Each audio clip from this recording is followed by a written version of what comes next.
Parfois, la caméra du carrousel aux images devait se faire très discrète.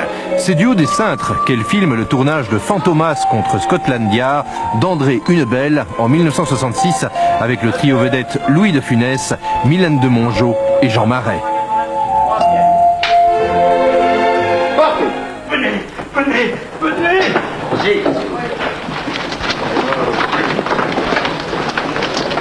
Depuis des heures, Louis de Funès n'a pas arrêté de courir, de sauter, de crier. Après chaque essai, on l'éponge, on retouche son maquillage et il recommence.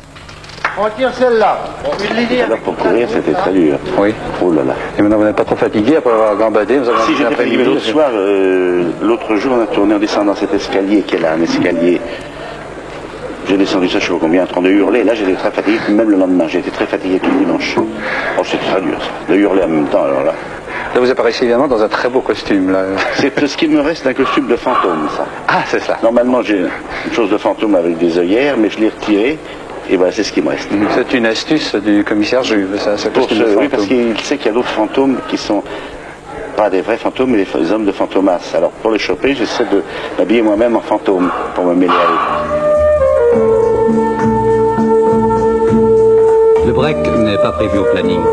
Il surgit tout à coup, comme un intrus, pour un rien, un détail qu'il faut régler, et les comédiens se trouvent pris de court par cette inaction subite.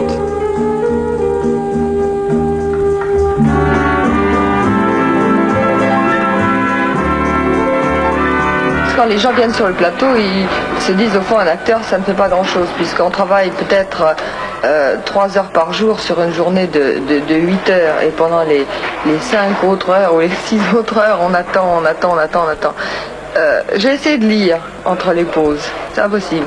J'ai essayé d'écrire des lettres, de donner des coups de téléphone, de rencontrer des gens, quelquefois de donner des interviews, tout ça, c'est impossible. Et en fait, on ne se concentre pas, parce que si on se concentrait toute la journée entre les prises, à ce moment-là, l'influx nerveux serait bloqué et quand on arriverait au tournage, on serait complètement raplapla.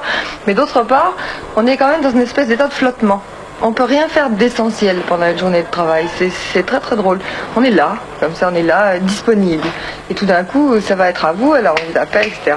Hop, il faut Et si on est resté suffisamment disponible, on se reconcentre et on bascule dans la scène très très facilement. Mais si on est arrivé à changer d'idée, à se brancher sur quelque chose d'autre, d'accessoire, d'en dehors du plateau, c'est-à-dire quelque chose de sa vie courante à soi, on a beaucoup de mal à se concentrer. Et je ne sais pas si vous avez fait attention en regardant sur le plateau, tout le monde traînasse, va et vient, parle, discute, fume, boit, mange, mais comme ça, quoi, un peu au second degré. Pour me mettre moi dans l'ambiance, je dis juste, est-ce mon voisin de gauche? Vous n'avez pas besoin de bouger la table. Est-ce mon voisin de droite? Vous bougez la table et on y va. Ça m'aide, ça me donne un rebond pour l'engueuler plus. Vous retiriez vos mains sur... Oui, bien sûr, c'est pour ça que je peux plus donner la fureur. Voilà, entendu. C'est très fort. Au bord, Des graves, moi. Oh, d'accord. Alors attention. Silence. Alors recommencez. Est-ce mon voisin de droite? Est-ce mon voisin de droite? Non. Allez-y. Est-ce mon voisin de droite? Monsieur le commissaire, vous êtes réfractaire. Un peu que je... Walter refuse de se manifester à cause de vous. Écoute, c'est comme ça. Mais celle-là, elle a raison, c'est comme ça qu'il faut le jouer.